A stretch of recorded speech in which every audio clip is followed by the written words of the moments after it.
அனைவருக்கும் வணக்கம். நாளை 24/1/2024 புதன்கிழமை ஜோதிடப்படி share market Nifty bank Nifty எப்படி செயல்படும்? நிஃப்டியை பொறுத்த வரைக்கும் 21,315 மேலே இருந்தால் பையிங் ஆப்பர்ச்சுனிட்டி, 21,169 இருந்தால் செல்லிங் ஆப்பர்ச்சுனிட்டி.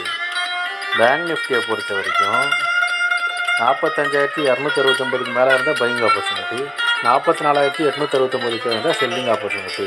ஸ்டாப் லாஸ் ஸ்ட்ரிக்டாக மெயின்டைன் பண்ணுங்கள். ஜோதிட ரீதியாக பார்த்தீங்கன்னா சைடுவேஸாக இருந்துட்டு டவுன் ட்ரெண்டாக மாறி அப் ட்ரெண்டாக முடியும். டெக்னிக்கலி பார்த்தீங்கன்னா டவுன் ட்ரெண்டாக இருக்கும். ஜோதிட ரீதியாக சிறப்பாக வேலை செய்வதில் மகிழ்ச்சி. அஸ்ட்ரோ ஸ்ரீபாபா சேனலை லைக் பண்ணுங்கள், ஷேர் பண்ணுங்கள், சப்ஸ்கிரைப் பண்ணுங்கள். நல்லது நடந்து கொண்டிருக்கிறது. ஓம் ரிங் வசி வசி, சகலரும் வசி, சர்வமும் வசி. நன்றி நன்றி நன்றி.